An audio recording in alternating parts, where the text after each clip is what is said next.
Okay, we're jumping straight into the latest intelligence you sent over. Huh. It covers a really intense 48-hour window, November 5th and 6th, 2025, focused entirely on the Russia-Ukraine conflict. Yeah, there's a lot here. We've pulled out what we think are the critical pieces, frontline stuff, those deep logistical strikes, and some, frankly, surprising political angles.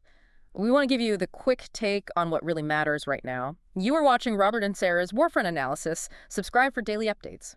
That's right. And looking at all these reports together, you really see a picture of extremely high intensity, lots of successful defense, it seems, but also these very calculated hits deep into occupied areas. Resistance seems, well, very strong. Okay, let's unpack this. Let's start right there on the front line, Pokrovsk. That's where the fighting seems to have been just relentless on the 5th and 6th.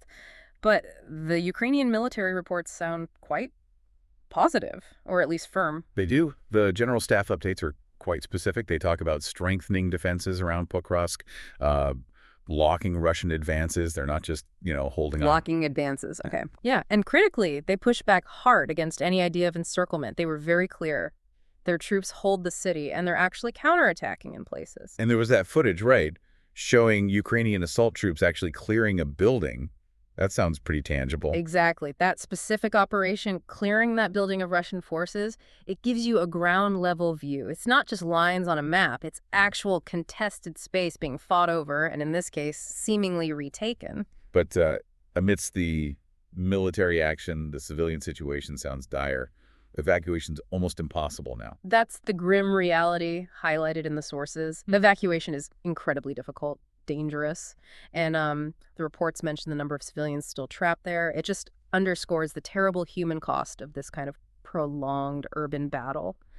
And what's fascinating here is how this ties back to the top. President Zelensky, he commented on Pokrovsk, specifically mentioning the systematic elimination of Russian troops there. Systematic elimination, so a deliberate strategy of attrition. It appears so. It suggests this isn't just about holding ground passively, but actively trying to bleed the attacking force, even if it comes at a high cost. That focus on attrition, it kind of leads us straight to the numbers, doesn't it? Yeah. The reported losses for Russia on November 6th. It does. Let's shift to that logistical picture. The troop losses reported were, again, high, over 1,170.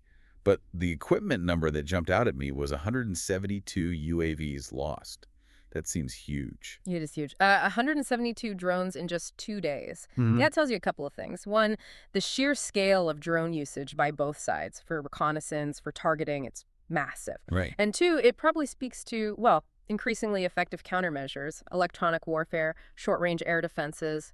Something is taking a heavy toll on Russia's ability to keep eyes in the sky and direct fire accurately. Which fits perfectly with the other major theme from these reports. These persistent strikes on Russian logistics and infrastructure, often far from the front. Absolutely. That tactical shift towards hitting supply lines, fuel depots, ammo dumps, it's undeniable in this period. We saw reports of big explosions in occupied Crimea. The Simferopol oil depot. Yes, that one seemed significant. An oil depot reportedly on fire after drone sightings. And then there was another hit, separate, on a Russian oil plant elsewhere. Locals apparently reporting multiple explosions there, too. And it wasn't just oil infrastructure. There was Kamianska. Multiple explosions from a drone strike reported there. Right, and footage confirming an ammunition depot hit in occupied Donetsk. Big secondary explosions. Fire. You see this pattern. Yeah, it's a clear pattern. Yeah. Hitting the supply chain that feeds the forces fighting in places like Pokrovsk. It's about making the front line fight harder for them, presumably. Precisely. Though we should also note the sources mention retaliatory strikes. Russia hitting coal facilities in Ukraine's Donetsk region with guided bombs. And that strike on the rescue workers in Kramatorsk, that was particularly awful. Several injured while trying to help. Yes, that was noted. It shows the danger isn't just on the front lines. Okay, so maybe we should broaden the view a bit, beyond the immediate tactics and losses. Yeah, let's look at the bigger picture stuff.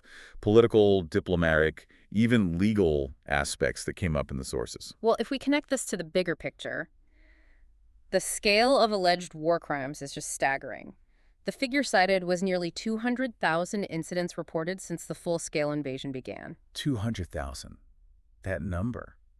It's hard to even comprehend. It really is. And it raises this huge question. I mean, the challenge for accountability, for international justice down the line, it's unprecedented, really, documenting and prosecuting on that scale. While that legal process grinds on, military aid is still flowing. The sources highlighted Latvia sending more APCs. That's right, another 21 Patriot armored personnel carriers. These are modern protected vehicles, really important for moving troops safely near the front. So international commitment, at least in terms of hardware, seems solid. Here's where it gets really interesting, though. Yeah, these Patriot PCs, they're about improving mobility, survivability for infantry. It's that steady flow of practical support that really matters day to day. And alongside the hardware, there was some political noise, too. The NATO Secretary General apparently mocking Putin's nuclear threats. Yes, a very public dismissal, showing unity, pushing back against that rhetoric. The sources also mentioned Russia potentially manipulating the narrative around foreign journalists' access, sort of standard information warfare tactics, perhaps. Controlling the story. Exactly. And then there was that slightly unexpected detail, Angelina Jolie's visit. Oh, right, the secret visit crossing on foot. A different kind of international attention. Yeah, sort of a moment of celebrity focus, cutting through the usual conflict reports, highlighting the human side, perhaps. Okay, so that's the present. But the sources also touched on the future, the long-term view. And there was that really surprising claim involving former U.S. leadership. Ah, yes, the claim attributed to Donald Trump, alleging that Vladimir Putin admitted to him, supposedly in private, that he couldn't finish the war in Ukraine for 10 years. 10 years. Now, wait a second. That's a huge claim. How much weight do we put on that? I mean, it's secondhand, potentially political. That's the critical question, isn't it? You have to be cautious. Is it genuine insight, maybe even a deliberate message passed along? Or just political maneuvering? But if you treat it less as a concrete prediction and more as a strategic projection, whether real or intended, well, a 10-year horizon changes everything. How so? It reframes the entire conflict. It's not an emergency anymore. It's a long-term generational challenge. It forces NATO, Europe, everyone to think completely differently about aid, defense spending, industrial capacity, everything. A decade-long war demands a fundamental shift. That really does change the perspective. And adding to that long-term complex picture was that alarming report from South Korean intelligence. Yes, that North Korea might be deploying, or preparing to deploy, 10,000 troops near the Russia-Ukraine border. 10,000 troops from North Korea, if that's true. If confirmed, yes, that's a potential major escalation. It brings a new state actor directly into the theater, injects fresh manpower for Russia. It raises immediate questions about their role, the international response. It significantly complicates the geopolitical landscape. So pulling it all together from these November 5th and 6th updates, what are we seeing? We're seeing, I think, determined Ukrainian defense, especially clear around Pokrovsk, including successful counterattacks. Paired with that is this ongoing effective campaign hitting Russian logistics deep behind the lines. Right. And then these projections, the Trump-Putin claim, the North Korean angle, suggesting this is not winding down anytime soon. Exactly. It points towards a grinding, protracted conflict, and potentially one that's actually expanding in scope, drawing in more actors, becoming even more complex. So what does this all mean? Okay, let's quickly summarize the key takeaways for you from all this.